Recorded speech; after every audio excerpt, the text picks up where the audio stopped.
And now your host, Dr. Keshav Mudgal. Thank you for that beautiful music by Luba Hillman, dramatic yet soothing.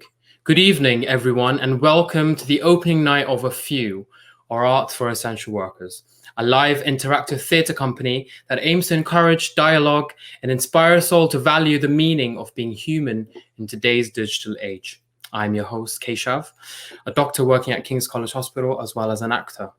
Being an essential worker myself, I have lent on the arts throughout my training and career and know how much of a release a soothing piece of music, theatre, or just staring blankly at a piece of a candle shaped like a woman can be. One of our sponsors, Lady Candles, makes this exact thing, which are candles shaped like ladies. This is a historical point for ourselves and for the art as a whole, where we give you a platform for two-way theatre, not just the old way of you sitting there in your chairs, watching behind a pint of beer or a tub of salted caramel popcorn, but actively interacting with the show and pushing the limits of conventional art. I encourage you to comment, question, and jot down any notes that you may have below our live video on YouTube, whether this be how this has been the most exciting performance you've had of your life, or why you're having an existential crisis dealing with this interactive digital platform in COVID-19. Our 30-minute show includes performances by actors and musicians who are willing to let you in on their stories and their inspiration for the art. So feel free to engage with them and put your comments and questions in the comment section, and we put these to our team at the end of our performance in our Q&A and story sharing session. And now, a word from our founder and creator, Nelson Macmillan, who is not only an actor himself, but also a British Navy Royal veteran, a Harvard businessman, and a very creative and inspiring man. Over to you, Nelson. Thank you very much, Keshav, for that introduction. Good evening, everybody. Well, here we are. 2 and a bit years ago, I actually ended up in hospital because of a stress-related illness. And I made a vow at that point that actually any life decisions from then on would be based on my values and my purpose in life. Now, that's been pretty hard to maintain. But come 30th of April this year, I got furloughed from a day job and decided actually to take those values forward, take that vow forward, combine it with my love for the arts and my desire to actually want to give back to society. And that's how Arts for Essential Workers, A Few, was born. I'm very fortunate to be surrounded by a few great people tonight. You're going to be entertained by some wonderful artists that we've got coming up. And to Keshav's point on comments and interaction, that's what makes us unique. That's why we're different as a new age theatre company. We want to be relevant, we want to be accessible, that's so key for us, but most importantly, we want to be digitally interactive as well. Let me give you a quick example. We can see some posts are going in here online on our comments section. I've got a post here from my wife, actually. Thank you very much. Amazing, Luba, for that piano introduction. So you can see there, we've got a bit of interaction already. And thank you, Emma Allen. No more plaudits for me, please, because it's too kind. We'll have them for the actors and musicians coming up. But as you can see, guys, share away your inspiring, your compliments, your inspiring thoughts, and your stories and thoughts as well. And with a bit of luck, we'll maybe have one or two of you on camera if you feel a bit brave enough as well. Now, what have we got in store for you tonight? Well, talking about inspiration, I want to introduce you to our artistic director, Katie Cool. Katie is a Scottish creative who trained at East 15 Acting School, after which she co-founded 2 theatre companies, Dead Life Theatre and We Are Kilter. Both had successful runs of their original works in the past 5 years, and notable plays include A Bit of Sunshine, written by Nicole Zweibeck and directed by Katie and co-founder Ed Theakston, where they were awarded Best New Play at the Stockwell Playhouse and Most Successful Short-Run Play at Theatre 503. Bit of Sunshine also gained multiple 5-star reviews in its 2 trips to Edinburgh Fringe. Katie also had an excellent run with her play Celtic Sisters, which she wrote, produced, and acted in. Having been raised in a family full of teachers and nurses, Katie feels a strong connection to the ethos of A Few. Now, Don't be fooled by Katie's fresh-faced looks. She is wise and a leader beyond her years. Let me introduce you to Katie Cole. You have the floor, Katie. Thank you so much for such a wonderful introduction. So without further ado, I want to introduce you to our performers for this evening. And you're going to see two of my original pieces tonight. And the first one is called Hiding Spot, and it is performed by the fantastic Giorgino Isuagu. He's playing Theo, who is trying to tap in to his inner zen whilst living in slightly unconventional living situation.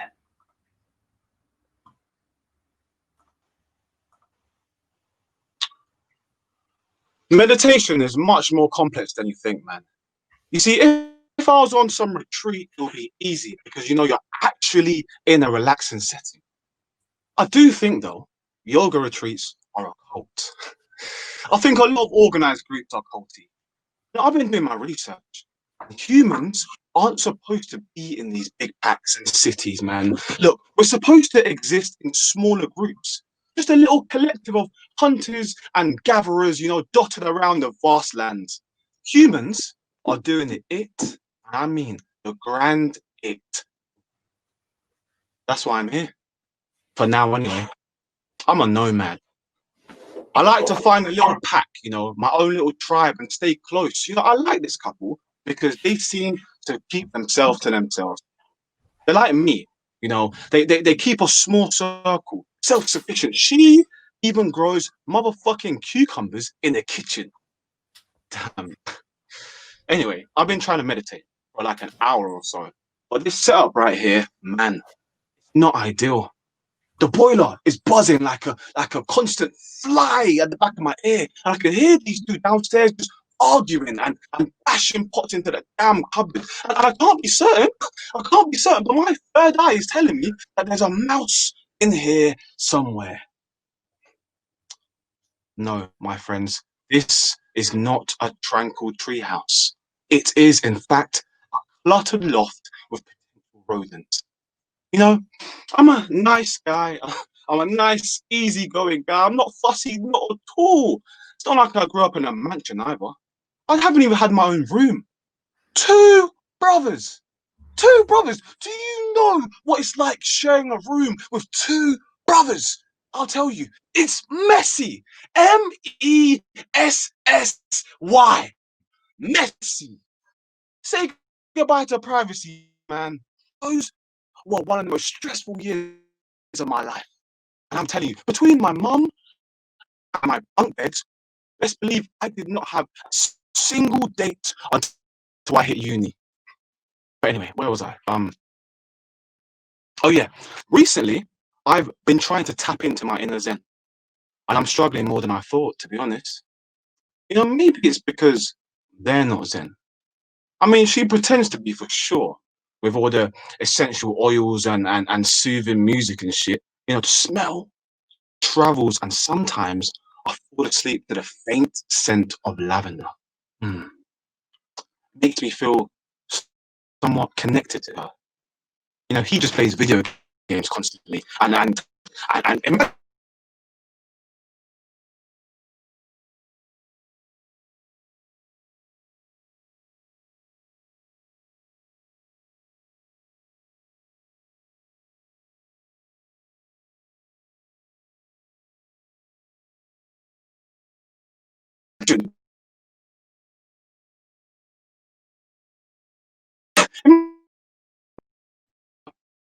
bring her here with me, lay next to each other, you know, and her. We could just exist, just us, self-sufficient.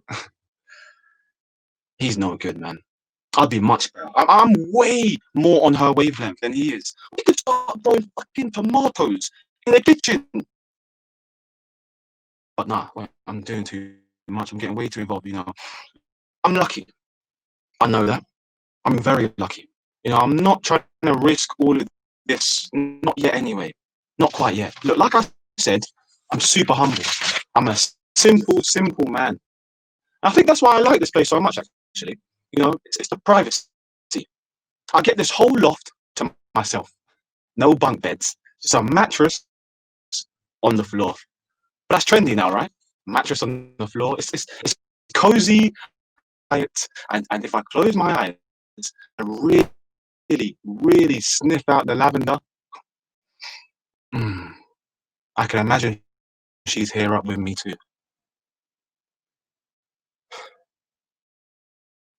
I wonder if she'd like to go on a retreat to the wilderness with me and start again, start fresh without him. Damn, I'm getting way too involved again. Look, sorry. Maybe it's the whole meditation just getting me all loosey goosey. Oh wait, are you supposed to spend the whole meditation thinking about food?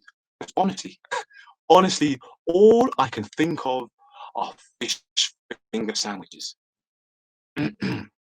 She made one yesterday, and I was instantly transported back to when mum and dad were working at the shop late, and I would come home to school from school, and Marcus would have an entire box of fish fingers, and he'd empty it into the oven, and Adrian would be sat cross-legged on the floor watching the fish fingers cook. I wonder if Marcus makes his kids fish finger sandwiches. Man, now she's gone. And now she's gone and made one. I can't stop thinking about it. You know, every time I take a breath in, fish. Breath out, fingers. In, sand. Out.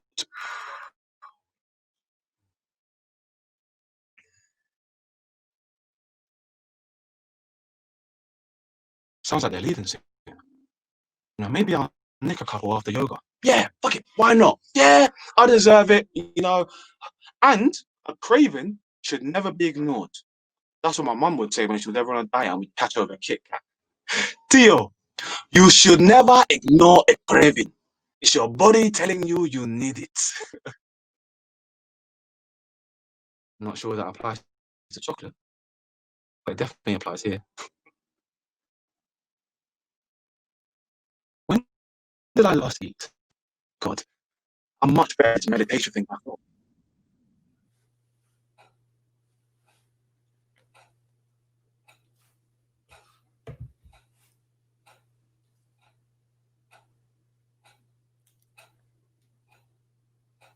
Thank you for that hilarious, yet somehow creepy performance by Giorgino.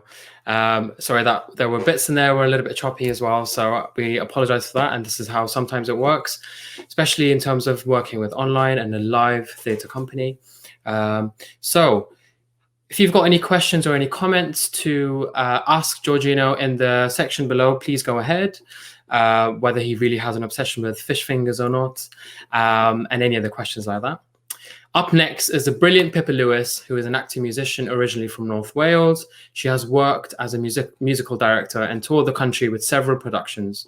She will be performing a cover of the song Fever, written and sang by Peggy Lee. And just to say, we do not own the rights to this music and is strictly for your entertainment. Over to Pippa.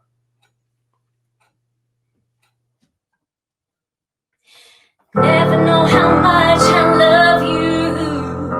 Never know how much I care. When you put your arms around me, I get a fever that's so hard to bear. You're giving me fever. When you kiss me, fever. When you hold me tight, fever. In the morning, fever all through the night. Everybody's got the fever. That is something. Oh, your fever is an old thing. Fever started long ago. You give me fever. You give me fever. You give me fever. What a lovely way to burn.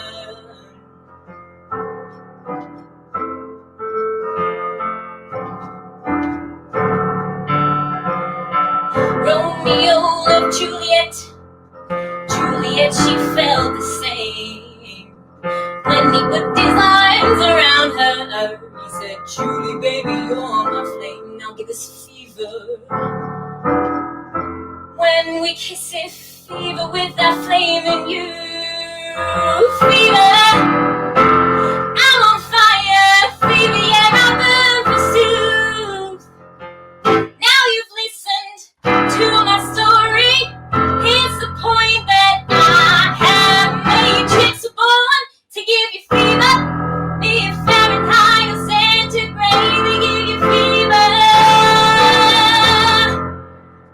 you fever. They give you fever. What love you wait to burn. They give you fever. They give you fever. They give you fever. What love you wait to burn. What a lovely way to burn. What a lovely way to burn.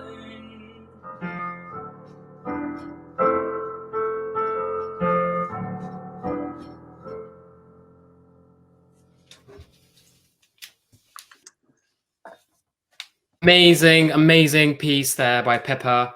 I was just in the background here, just driving along to that. I don't know about you guys. But once again, if you've got any questions for Pippa, do feel free to comment in the section below and just find out a little bit about her with her Instagram hashtag, and you can go and follow her all yourselves as well. Over to Katie now, our artistic director, to go on to the next act.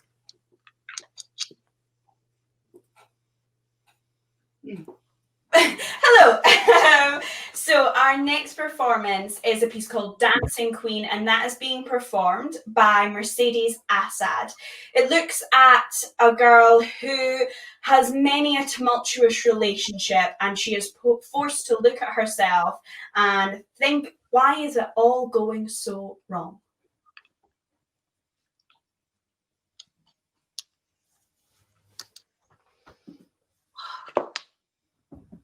Reading Normal People makes me sad. The manipulation of Marianne's love, first and foremost from Connell, is heartbreaking. To be picked up and dropped, to be unsure if you're enough from one day to the next for the person you care for the most. Because she was so young when she fell for him, and over such critical years in her development as a woman, and sexually, she is totally undone by his treatment. The shame he feels for her, man, you feel that. Her constant craving for him to want her body and her heart, man, I felt that. I felt that. The way you feel so small until they give you something smaller still to cling on to, and like a drug, for a second it's enough. Then it only goes and makes your chest hurt more. It makes your head hurt years down the line when your heart's supposed to have healed. Or you feel safe again. Or for the first time, and you close your eyes, and just as you're about to slip out of your consciousness, the thoughts and memories pour back into your brain, or maybe they pull up from the heart. And there's a twang in your tummy where you feel all that confusing love and abandonment again. You think back on the kisses given and the touches withheld, and you think, God, didn't I do enough? Did I say something too much? Was wanting that apology the tipping point past where I wanted us to be? The anger comes too, for her character and you. But I read, flicking through the pages with rage and anticipation, thinking, no, girl, for goodness sake, don't you do that. Don't you put up with that. I'm thinking, she's an idiot, and she's a child, and she must be hurting so much. And that man is trash. That boy is trash. And I feel the anger move inside me, and I think all those boys were trash, and I'm brilliant. I've been trying to be brilliant all this time. And the only time I fall short, my only lapse in judgment, is with these stupid, beautiful boys. Like the first one jammed a corkscrew into my chest and twisted just a little. And the next one came and said, Christ, that's awful. You're beautiful. Let me help you. And then he just twisted it more. This happened in a cycle. And sometimes I think that this boy is the nice one. The one that will do open heart surgery and gently remove it from my chest cavity and fill the gap and hold me until the pain leaves and my eyes are dry. And maybe he did take it out, but he didn't sew it back up. He left me open and he left. And it feels like she is laying there on the table with a heart exposed, like it was from the beginning, only now it isn't naive and pure, it's broken and sore. Normal People made me feel sad. Lots of books do. Like, I'm not saying it's a bad book. I think it's really great. It just made me feel a lot, though, about me and about her and about Connell. And I don't care if he looks sexy in a chain, because we all need to stop letting gorgeous men ruin our days. So, yeah, that's what I thought of the book. I'll have to watch the series next. Fuck! How did you survive Game of Thrones? But this just hit a nerve, okay? You know what you need to do. Tell me. You need to stop listening to Taylor Swift. She does make me cry. And Harry Styles. What? No. Why? He's the only uncomplicated man in my life. He is absolutely not uncomplicated. He's definitely got issues. You don't know him. Okay, fine. Even if he doesn't, he's giving you a false sense of security in Pretty Boys. Oh, I know. Pretty Boys are no good. But don't say they're pretty. Not wrong, though. You're a nightmare. No, yeah, I know. I'm fully aware of that. Who is it? No one. Margot. Simon. Stop. Oh, you're always this annoying. I think the question is, were you? And the answer is yes. Yes, you were. Great. You might actually be the problem with women. Honestly, I feel that. Good. Your rehab starts here. I don't think I agreed to this. It's a must.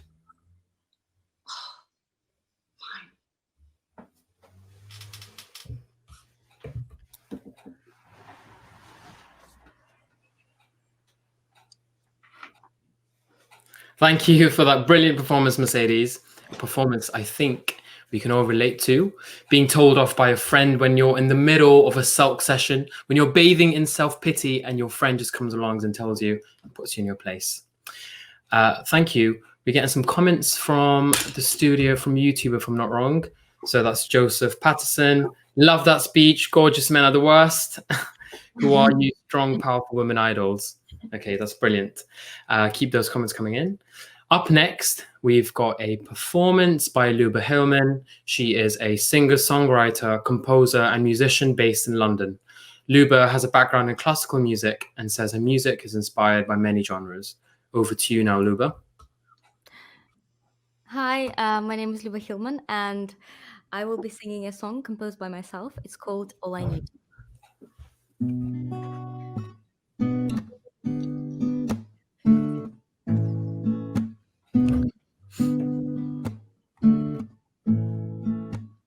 Up all night till morning, can't close my eyes, 'cause all I think is about you calling. It's been a week and ever since you left I'm falling. Don't wanna hit the ground, I can't carry on ignoring these feelings that I'm holding now. I've got all I need when you're here standing next to me.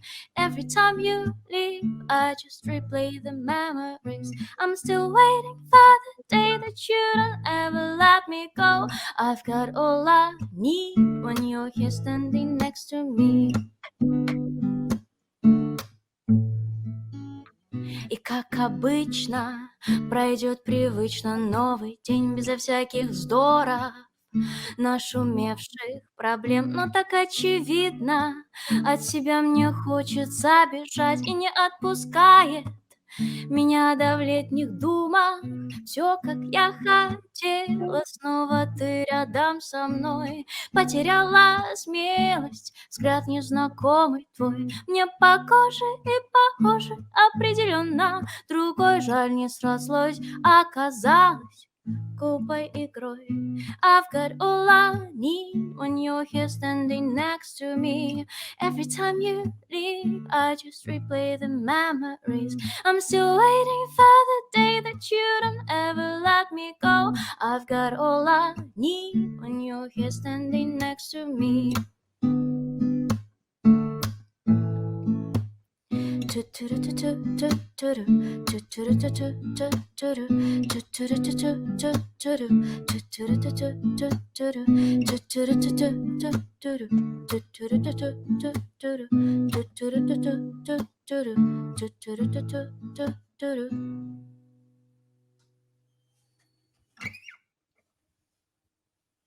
Thank you. Well, that was amazing by Luba. Thank you so much for that performance. Looks like we've got a few more comments coming up. So if any of you guys out there feel something about the performance and you've got any questions, just pop them in there. Give us a few more comments there. Alana, there we go. Wash hands, all engaging performances. That's brilliant. Yes, that's good. All good to hear. Anyone else there want to say something? Gino, that was masterful. Reminds me, I've been avoiding my meditation work for too long. That's right. I've been not meditating for a long time either. I did quite a bit of work last month, but now, Gino, recently just not been able to do it. And I think maybe after this fish finger session, I might go back to it, to be honest. Maybe just get more into my eating routine and, see how I feel. Maybe that'll get me a little bit more hungry. Speak to Gino a little bit longer and see what happens. Any more? Have you got any more there? What a voice. Yes, that's right, Fiona Lang. Yeah. Brilliant voice by Luba. Such a charming voice indeed. All right. Okay. Shall we go over to our next act? So this will be Katie again, introducing the next act. And so over to you, Katie. Thank you so much. So last but certainly not least, we have Emily Steck, who's a writer, actor, and performing a piece of her original work called Ronald. And we see her getting into some difficulty when she's met by some noisy neighbours, which we can all relate to. This is a noisy neighbour with a difference.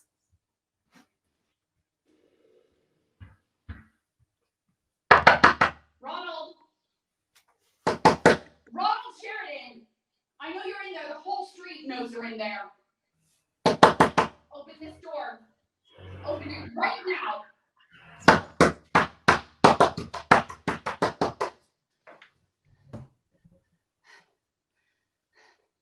Do you think we can't hear what you're doing in there? Do you think the entire street can't hear what you're doing in there? I have a kid at home, and she wants to know if someone is crying next door while a big man huts a puppy, and all I can say is maybe. Go on, crush my foot. I'll be a martyr for the good of the neighborhood.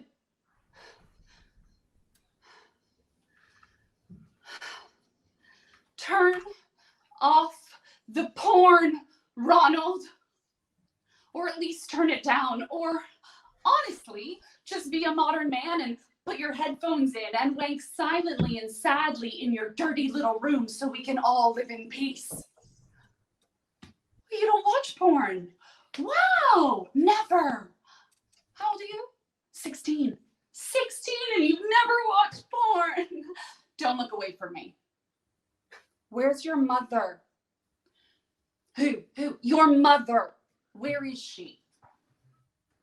The pub. Of course, classic Sharon.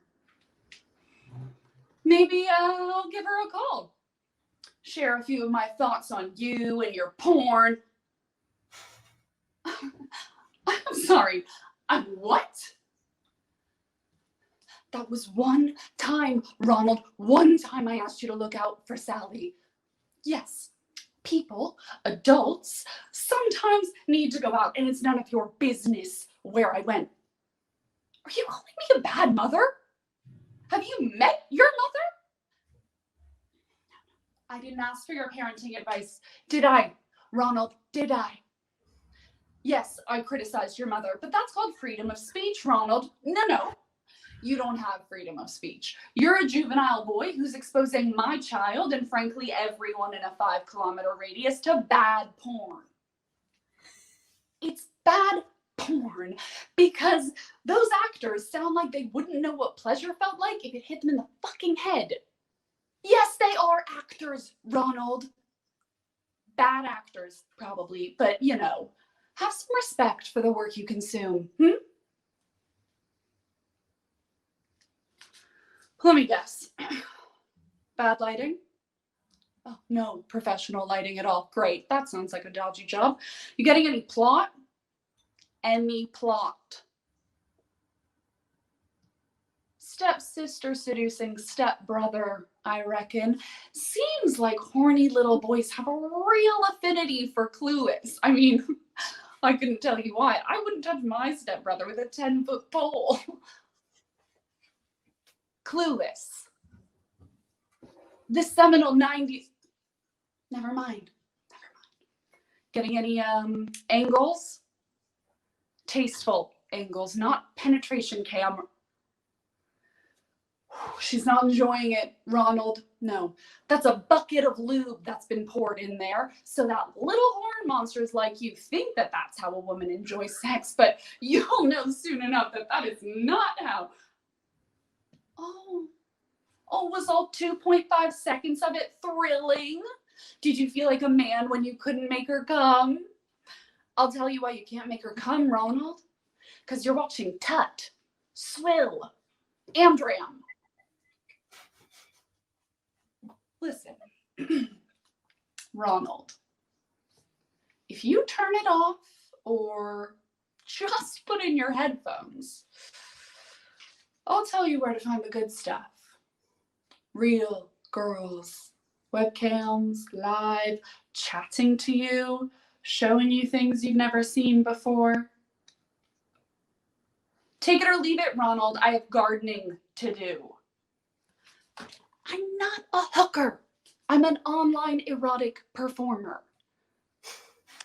No. If you want the good stuff, you have to pay for it. If you want to keep on watching bored people moan, that's your business. If you want the good... Yes, I was a temp, so Sharon's not wrong, but do you know how much that pays, Ronald? £7.25 an hour. An hour. It's not enough, Ronald. £7.25 is not enough.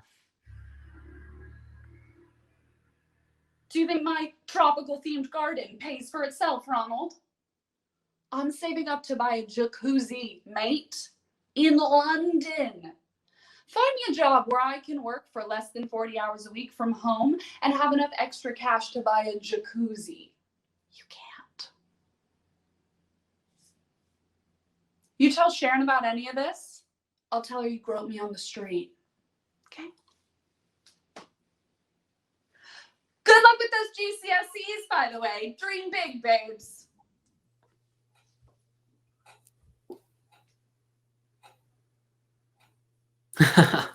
Thank you for that performance, Emily. I don't know about you guys, but I do feel sorry for Ronald. I'm not sure I've been in the same situation myself this time, but it does seem like a lot to go through. Hilarious and a totally unpredictable script by Emily there. Let's have a look what you thought about that. Have you got any comments, any questions, you guys out there watching it? Anything from the studio there, Nelson?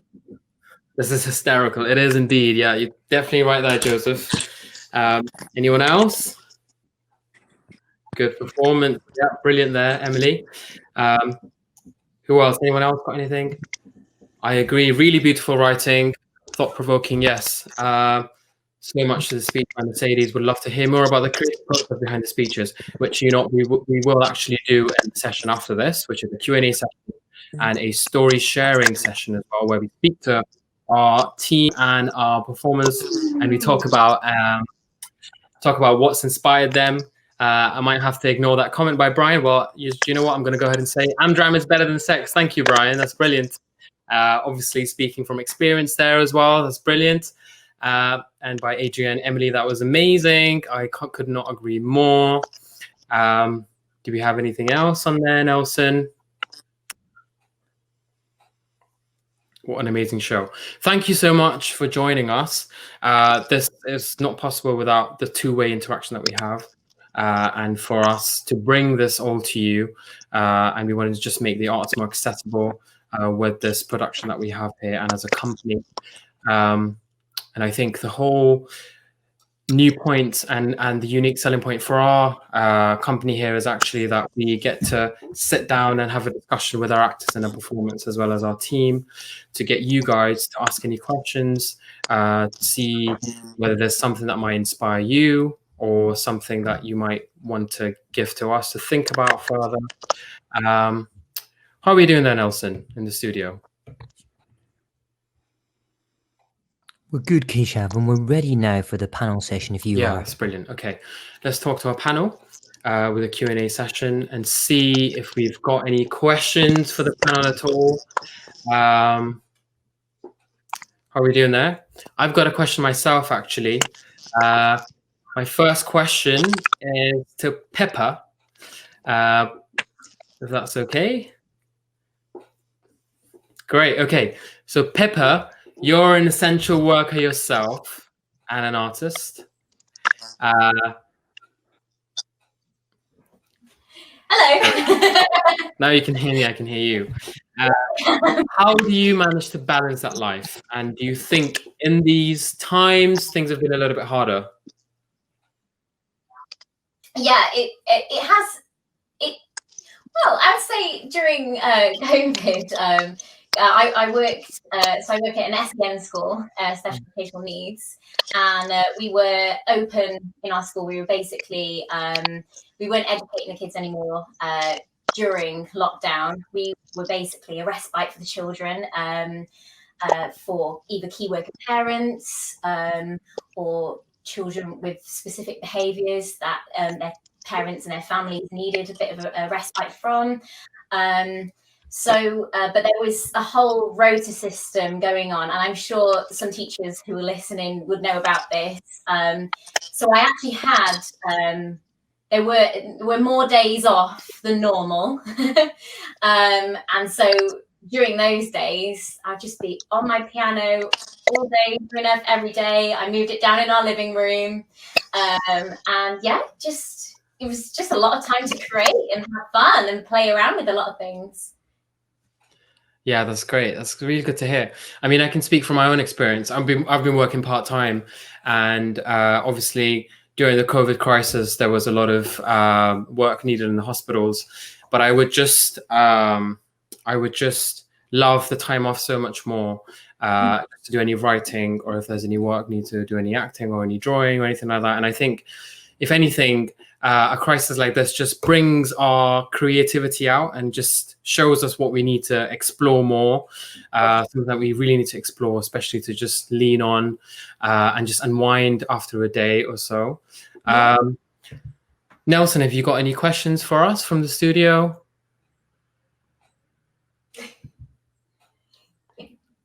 Maybe not. No. We can wait for that in a second. Okay, my next question, if that's all right, is with Gino. How are you doing, Gino? I'm good. I'm on mute. Am I unmuted? Perfect. I'm good. How are you? We can hear you now. Hey. That's great.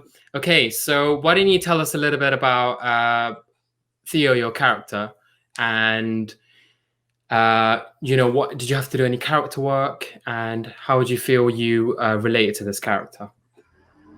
I did have to do quite a bit of character work, to be honest, because I think lodging at someone's house without them knowing is a crazy thing, man. Like, I'm sure you understand. That's wild. So to tap into that character was it was interesting. It was very interesting. However, the meditation part, yeah, I've tried meditation before. I've tried it, and it's so hard, bro. It is so hard. I don't know how people can just clear their whole minds and not really, I don't know, think about, I don't know, the sea or like water or like flame. I don't know how they do it, because every time I try and tap into the inner Zen, I just start, I don't know, I just keep on thinking about other stuff. It's just hard to kind of completely be able to meditate, I think. So it was just interesting that he tried that when there's so many distractions with yeah. And I hate fish also. I absolutely hate fish. I despise fish. I love them. I love them. I love them as animals, but that's probably why I don't eat them. But yeah, so when so obviously with acting you gotta pretend, and I was pretending that I loved fish fingers so much, and it was quite, I think that's probably the hardest bit, to act like I love fish fingers. Yeah, did you have to use any vegan options or anything like that? Say again, sorry? Did you have to use any like substitute breaded vegan options for the fish fingers, just to just to sort of put one in the oven and see how that goes, see how that makes you feel. Yeah, like I've never had fish fingers before, so I actually don't really know what it tastes like. But it looks like chicken nuggets. So I kind of just substitute chicken nuggets, McDonald's chicken nuggets to be precise, with the fish fingers. Which was it made it much easier for me to pretend I yeah. Okay, that's great. Thank you for that. Thank you for that insight, Gino. That was really helpful, and I'm sure our audience appreciates it. So back to the studio here, to Nelson. Do we have any audience? Do we have any questions from the audience at all? Okay, we've got one here by George Bolton. The sketch on the stepsister porn sketch was very funny. I agree. What was the inspiration for that, Emily? I have never understood why this stuff is out there. I'm not sure whether he's talking about why this stuff, your stuff, or whether the stuff about porn is out there. So over to you, Emily. I think it's the genre of pornography, and I don't have an answer to that. I'd say different strokes for different folks. In terms of the inspiration for the piece, it's sort of twofold. I did see a news story where, I mean, it was much less funny as a news. I mean, that's assuming you thought I was funny. Hopefully you did. The news story was like definitely a bit more grim. It was about someone who was playing really loud, I think like not nice porn, like constantly all day, every day. And like the neighbors couldn't get them to turn it off. And I was just like, wow, what an insane situation. And then obviously just being in lockdown, where I live, normally I'm house sitting right now. Our walls are really thin. So you just, not that we've had any sorts of problems like I described in the monologue with my neighbors, but just like, you know, you're so much more aware of everyone you're around and the way that that can kind of drive people to their edge. So I guess that is it. Yeah, that sounds like a horrible position to be in, to be honest, and I can understand why you would actually want to write something about this and vent out to this person. Hopefully, maybe this person can hear from somebody watching tonight and have a go at them. No, they're not my neighbors. My neighbors are very nice, but great. So I think I've just had a message from Nelson saying that we've got somebody with a live question in a house. Is that correct, Nelson? Nelson, can you hear me? Yes, Keisha, that's right. We have somebody who's brave enough to be dialing in. So brilliant. Bring them into the studio. Okay. Hello there. How are you doing? Good, thank you. Thank you, everyone. It's been amazing. I hope you've enjoyed the show. Loving it. And what are you drinking there? Pale rosé. Gin and tonic. Okay, great. Do you have a question for any of our team or performers? Well, my name's Sita, and Keshav, as a doctor, I can really relate to what you're saying about using the arts as complete escapism. That's really important, I think, given our job, especially in the last few months with what's been going on. I'd like to thank Mercedes for her sketch on normal people. I think that was so topical and like of the moment, and I think there's not a single person that probably hasn't at least read or watched Normal People. And as a young woman, I can definitely, and I think everyone in here can relate to what she was saying about beautiful men ruining our lives. So, Blue men. Well, that was incredible. So I'd just like to congratulate all the performers on their performances. It was brilliant. And specifically to Mercedes, just ask like more about her background, where she trained, and what inspired her about the piece, other than the obvious personal experience. Yeah, I couldn't agree with you more. I thought that was a brilliant piece as well. Okay, thanks a lot for your comments and your question. Let's go back to Mercedes, and if we can ask her a question to say, how do you feel if your character was much different to you as a person, and what was your thinking that went behind Margot?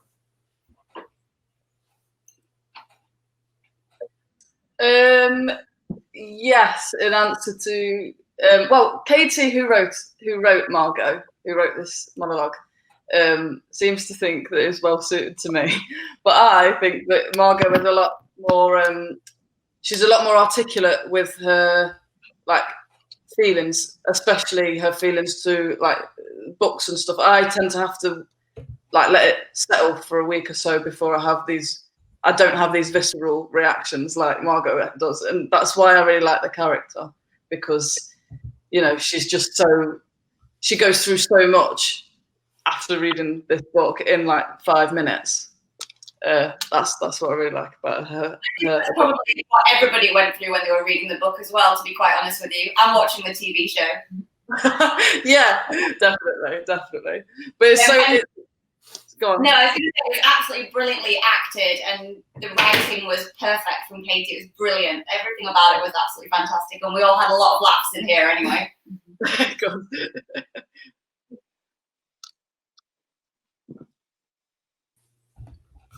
Okay, brilliant. Thank you for that. Do we have any more comments from anyone or any questions? Okay, Luba, where can we find more of your music? So Luba actually has... actually, I'll let Luba comment on this, to be honest. Yeah, I think I don't think you hear me well. But yeah, I you can find my music everywhere on iTunes, Spotify. I think we might have some trouble hearing Luba. I think just in terms of the microphone, but that's fine. We can just see that it's lubahillman.com. And you can also follow her on the gram at lovelubochka, if I pronounce that correctly. So yeah, she has a lovely website where you can see all her music on there. And she's got SoundCloud as well that you can follow if you like. Any more questions from anyone, would you say, Nelson? Okay. Meditation is hard, but so worth it. Let's discuss. I agree. Meditation is hard. You've got to focus on your third eye, man. That's what you got to do. But yeah, it does take a little bit of time. And the people who can do it out there, they are the blessed ones. Are you trying to break it to your family? Love, Mom. I think that might be for Emily. Okay. Lovely comment there. Anything you have to say for that, Emily? Yeah, no comment. I mean, no, Mom, thank you.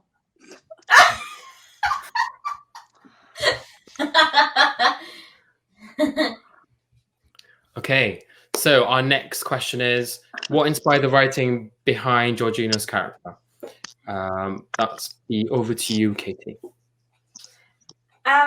Yeah, so with Hiding Spot, I've written for Gino before, and I just love working with him, and so I really wanted to create a character that Gino could have some fun with. And I think that everybody is really cooped up at the moment, and I wanted to think about what is the most extreme version of that. And so I created this plot where Gino's character is actually a squatter, unbeknown to lady and man downstairs. And so we sort of follow him and we think, gosh, he's got some really good points. He seems really level-headed and normal. And as it trickles out, you're like, do they know he lives there?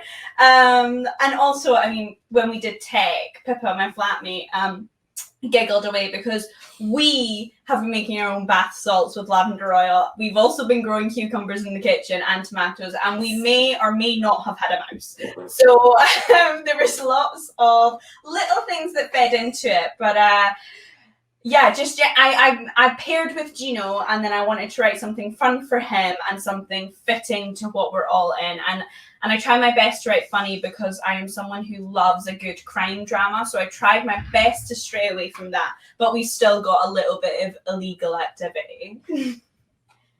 Yeah, I agree. There was definitely a bit of crime in there. And good to use just things from real life using cucumbers that you're growing. I think that's brilliant. More of that to come next. Okay, so if we're happy from our panel to move on to the next section, which is talking about our patron, Lorna Brown.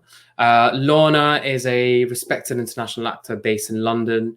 She trained at Royal Central School of Speech and Drama and debuted in Once on This Island.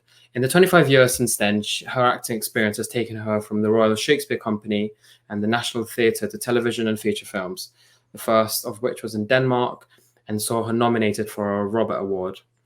She most recently appeared in Terminator: Dark Fate, and we can expect to see Lorna on our televisions again when she will be in Devils for Sky later this year. Over to Lorna for her word.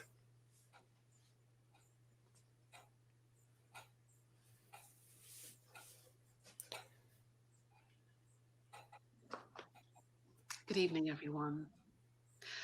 First of all, I would like to say a big, heartfelt thank you to all our essential workers for the work they have always done, and particularly for the last 4 months. In the spirit of honesty, I have recorded this message because my darling mum died 10 days ago and my heart is battered. I also realized that I couldn't say something tonight without speaking about my mum. My mum, Shirley Brown, came to this country in 1962 from the countryside in Jamaica to London, and she came cherishing the dream of being a singer, and she was an amazing singer. She never actually achieved that dream. She channeled it into singing in church, and everyone knew when she was singing, when she was in church singing, you could hear from outside. She just had this amazing, big, beautiful voice. But what she did do was she trained to be a nurse. And I always say I am the daughter of a nurse because it's a particular thing. Those that know, know. And I have these vivid memories of being a little girl and watching my mum get ready for work, putting on her stockings and a little pocket watch. And I just remember there was this sense that she had of pride. There was never, even on Christmas Day when she was getting ready, there didn't seem to be any resentment. And there seemed to be this pride in what she was doing. And I firmly believe that we are at our best when we are in service to humanity, when we see the bigger picture of what we're doing. And I don't mean that in a romantic way. I mean the hard graft of digging to find the humanity in the toughest situations, whilst seeing the fragility of life, which we've all had the opportunity to experience, certainly in recent times. So my mentor, the peace activist Isaac Ikeda, I'm a Buddhist, writes of what he calls the poetic spirit.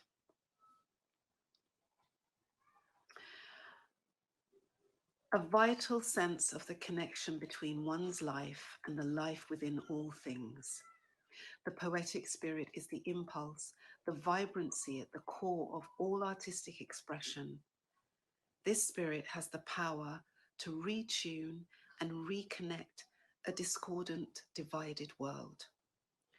Art and culture are the living expression of the human spirit and the cords that connect not only individuals, but cultures, drawing them together in recognition of our common humanity. And it seems to me that's what we do when we're at our best. We bridge that gap. Arts for Essential Workers has the opportunity to be in service, to give the best, to serve those who have served us so amazingly, and to create a conversation so that we can go on to develop something so that it keeps moving. I know my darling mom would have loved this. She became part of an invisible, sometimes termed the Windrush generation, an invisible generation of immigrants who came in service. So I would really like to dedicate this to them too. And to say that I am privileged to be a patron of Arts for Essential Workers. And I would like to thank all the creative team, all the actors and artists who've given their time and their hearts and their minds to creating this evening. And I look forward to the coming months, the conversations that we will have, and the deepening of our human spirit and shared experience together. Thank you very much. Thank you so much for those words, Lorna. An artistic view as well as something that affects her quite deeply. And I think that's what we're here to do. Arts for Essential Workers is about connecting that bridge between everyday jobs, essential workers, doing what you do on a daily basis, and then using the bridge to arts and being able to use that to unwind and just relax and be able to appreciate what you have. So this takes us on to our next person, an essential worker himself, and what being a part of this company means to him, and being a part of this theatre show means to him. Dr. Tarun Gupta is a GP and an occupational physician. He is the NHS Commissioner for Mental Health and an advisory council member for Arts for Essential Workers. Over to you, Dr. Gupta. Thank you so much, Keshav, for that intro, and for everyone. Some great performances today, some hilarious moments in that. Just 2 minutes from my side to make a few quick points. What I thought I'd do is just give everyone a bit of background on the scale of the issue that we're kind of facing. A quarter of people in the UK have got a diagnosis of anxiety or depression, and 10% of people in the UK work in the healthcare sector. So, when you think about it, there's a massive kind of number of people there that we know of. Actually, from a general practice perspective, we know there's massive underreporting and people don't seek help. So the numbers are probably higher. Furthermore, women are twice as likely to be affected by mental health issues than men, and they're disproportionately represented in the healthcare sector. So something to keep in mind. And I think in addition to the economic and social costs, there's also the massive individual costs that kind of come from not picking this up early enough. So, when Nelson got in touch with me and said, would I like to get involved, kind of jumped at this chance. I think this meshing of digital with the arts as a kind of prevention is really addressing a massive unmet need. And I think, whatever we can do to help people process their feelings, manage their behaviors and control their stress levels is vastly beneficial. So, just to finish then, what we need is everyone's support. We've got our website, artsforessentialworkers.org, and we need some donations. 2/3 of that money is going to a mental health charity and 1/3 to help us continue our core mission to really work on the prevention and raising awareness for common mental health issues. And we appreciate your support. Thank you. Okay, thanks a lot for your words, Dr. Gupta. That is, I totally agree with you. And this is our company is trying to strive for people out there who might need mental health support, and we are donating to the Mind charity. So yes, all your donations do mean a lot to us and the people suffering. Okay, so that concludes our show this evening. Thank you all, the supporters out there, for sitting there and watching and listening to us. Feel free to comment any more if you like on YouTube, and we can get back to you on that. And feel free to spread the word as well. Our next performance will be at the end of August, with our theme being healthcare for the month. Please join us again, and more information on this can be found on our website, which is artsforew.org. In the meantime, you can listen to our podcasts, which are again found on the website, a recording of our shows that we have on, and see how we're making a difference. Now, for the outro, I go back to Luba to play us out.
Good evening and good night.